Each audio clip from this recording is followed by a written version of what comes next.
Okay. అంటే మీరు చెప్పండి.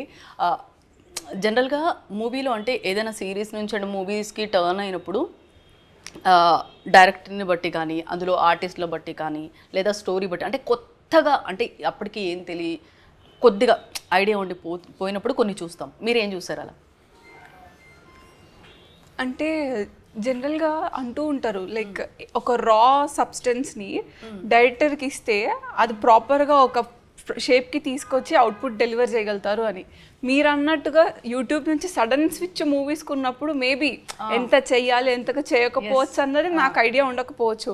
కానీ రైట్ డైరెక్టర్ పడితే కావాల్సింది ఆయన సెలెక్ట్ చేసుకుంటారంటారు కదా. సో నా కేసులో కూడా అంతే. ఏది ఎంత కావాలో సార్ సెలెక్టివ్‌గా చూస్ చేసుకున్నారు. నేను ఇందాక కూడా అన్నాను, ఎక్కువ అయిన దగ్గర తగ్గించడం, తగ్గిన దగ్గర పెంచడం. ఈ రిథమ్ అన్నది sir through out the movie maintain చేశారు కాబట్టి నాకు ఆ షిఫ్ట్ అన్నది ఎక్కువ ట్రబుల్ అనిపించలేదు. ఎందుకంటే అక్కడైనా కెమెరా ముందు యాక్టింగ్ చేయడమే, ఇక్కడైనా కెమెరా ముందు యాక్టింగ్ చేయడమే. కానీ మనం ఎలా యాక్ట్ చేస్తామా అన్నది డైరెక్టర్ విజన్ నుంచి అక్కడ స్క్రీన్ మీదకి వస్తుంది.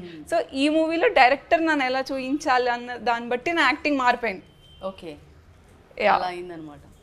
సో అంటే జనరల్గా అంటే స్టోరీ అంటే ఇంతకుముందు చెప్పారు కదా ఫ్రెండ్ది అని చెప్పేసి డైరెక్షన్ చేసేటప్పుడు అంటే స్టోరీలు రాస్తున్నప్పుడు కొన్ని క్యారెక్టర్స్ అనుకున్నప్పుడు అది పక్కన పెడితే డైరెక్షన్ చేసేటప్పుడు కూడా ఇది కాకపోతే ఇలా ఉంటే బాగుంటుంది కదా, వీళ్ళ పేరు సజెస్ట్ చేస్తే బాగుంటుంది కదా, ఇట్లా ఆల్మోస్ట్ సినిమా సెట్స్ పైకి ఎక్కే వరకు ఆల్మోస్ట్ టాక్స్ అన్నీ ఇలాగే జరుగుతాయి. సో సత్యం రాజేష్ గారినే తీసుకోవడానికి రీజన్ ఏంటి అనేది నా క్వశ్చన్. ఏం చెప్తారు మీరు? రెండు క్వశ్చన్స్ ఉన్నాయి ఇందులో. రాజేష్ గారిని తీసుకోవడానికి రీజనా లేదా కథలో సంబంధించి కథలు రెండు ఆన్సర్స్ చెప్పండి. ఓకే, రెండింటికి ఒకటే ఆన్సరు. ఒకటే ఆన్సర్. కథ విన్న వెంటనే నాకు రాజేష్ గారు కనెక్ట్ అయ్యారు ఆ క్యారెక్టర్కి. ఆయన అయితే బాగుంటుంది అని నాకు కనెక్ట్ అయ్యారు అనే విషయం.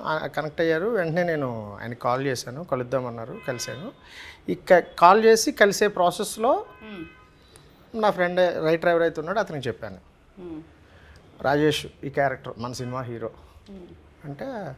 ఒకసారి తను ఒక ఫీల్కి కనెక్ట్ అయ్యాడు. అంటే ఇంత పర్ఫెక్ట్గా ఎలా చూసావయ్యా నువ్వు అంటే ఇంత పర్ఫెక్ట్గా. ఓకే, ఆ సెకండ్ నుంచి ఇప్పటి వరకు అతను కథకు సంబంధించి కానీ ఎటువంటి అభ్యంతరం, ఎటువంటి డిస్కషను ఏది లేకుండా నువ్వేమనుకున్నావు ఆల్వేస్ అది నువ్వు చేసేసాయి అనే సపోర్ట్ నాకు రైటర్ నుంచి, కథ నుంచి వచ్చింది. ఓకే, వచ్చినాయి మీకు రెండు ఆన్సర్స్ వచ్చింది.